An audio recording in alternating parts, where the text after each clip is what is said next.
My dear friend, મને એક ઘણા બધા વિદ્યાર્થી મિત્રોએ પ્રશ્ન પૂછ્યો કે સર એમિકસ ક્યુરી એટલે શું? તો વિદ્યાર્થી મિત્રો, એમિકસ ક્યુરી એટલે એક લેટિન લીગલ વર્ડ છે જેનો મતલબ થશે કોર્ટનો મિત્ર, ફ્રેન્ડ ઓફ કોર્ટ.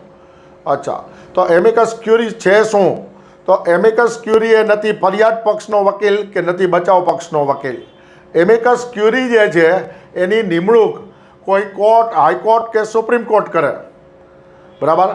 અચ્છા, કોર્ટને શું એ નિમણૂક કરવી ફરજિયાત છે? તો કે ના, કોર્ટ પોતાની ડિસ્ક્રિશન, વિવેક બુદ્ધિ વાપરી જે તે કેસમાં જે જરૂરિયાત છે એ મુજબ એમિકસ ક્યુરીની નિમણૂક કરે.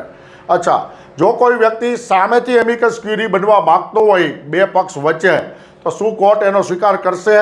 તો કે ના મિત્રો, કોર્ટની એવી મુનસુબી પર આધારિત રાખશે કે કોર્ટ એને એમિકસ ક્યુરી તરીકે, મતલબ કોર્ટના મિત્ર તરીકે સ્વીકાર કરશે કે નહીં કરે. અચ્છા, હવે મેઇન વસ્તુ એ છે કે એમિકસ ક્યુરીની નિમણૂક શું કામ? અચ્છા વિદ્યાર્થી મિત્રો, બરાબર સમજો. એક કેસનું એક્ઝામ્પલ આપું કે ભાઈ, એક વખત એક બેંકની અંદર નકલી ઘરેણાં મૂકી અને કરોડો રૂપિયાની લોન લેવામાં આવેલી, બરાબર. અને ત્યારબાદ બેંકને ખબર પડી કે ઘરેણાં નકલી છે, કારણ કે રીપેમેન્ટમાં ડિફોલ્ટ થતો હતો. અચ્છા, પછી જ્યારે કેસ કોર્ટમાં ગયો તો ત્યારે ખરેખર કેટલા ઘરેણાં નકલી છે, કેટલા અસલી છે, એના માટે જેને પાસે ખરેખર એનું સ્પેશિયલ નોલેજ છે, બરાબર, એ જ વ્યક્તિને ખબર પડે તો કોર્ટ એવા વ્યક્તિને એમિકસ ક્યુરી કોર્ટના મિત્ર તરીકે એપોઇન્ટ કરે.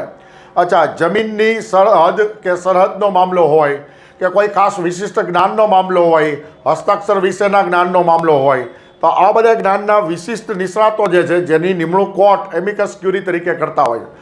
ઘણી વખત કોઈ સમાજના રૂઢિ કે પ્રથા વિશે પણ જાણકારીની જરૂરિયાત હોય જજ સાહેબને, તો ત્યારે પણ નિમણૂક કરતા હોય છે. ફોર એક્ઝામ્પલ, ટ્રિપલ તલાકનો મામલો હતો ત્યારે જે રાજકીય નેતા અને વકીલ સલમાન ખુરશીદ જે છે એમની એમિકસ ક્યુરી તરીકે નિમણૂક કરેલી હતી. હવે વાત આવે કે એમિકસ ક્યુરીને શું આનું મહેનતાણું મળે? તો કે હા, જ્યારે કેસની સોંપણી થાય ત્યારે ₹6,000 મળે છે, અને જ્યારે કેસની અંત થાય, મતલબ ચુકાદો આપી દેવામાં આવે, ત્યારે કેસના અંતે એમને ₹10,000 મળે છે. હવે એમના અધિકારની વાત કરી કે એમનો અધિકાર શું? તો કે એમિકસ ક્યુરીનો અધિકાર વકીલ તરીકેનો નથી, જે બચાવ પક્ષ કે ફરિયાદ પક્ષના વકીલને મળે એ અધિકાર નથી. અચ્છા, પ્લસ એ કોઈ પણ પક્ષકાર પાસેથી ખોજ કરવાનો, મતલબ પૂછપરછ કરી શકશે, પણ ખોજ કરવાનો અને તેની પાસેથી વસ્તુ મેળવવાનો પણ અધિકાર નથી. મહત્વપૂર્ણ બાબત, જો હાઈકોર્ટ કોઈ ફાંસીની સજા સંભળાવે, મોતની સજા સંભળાવે, તો જે સિનિયર મોસ્ટ જે વકીલ છે, વરિષ્ઠ વકીલ જે છે, તેને એમિકસ ક્યુરી તરીકે પોતાની દલીલ તૈયાર કરવા માટે 7 દિવસનો સમય આપવામાં આવે છે, બરાબર. તો બીજા એક્ઝામ્પલ આપું તો કે પ્રશાંત ભૂષણજીના કેસમાં એજી વેણુગોપાલ એમિકસ ક્યુરી હતા.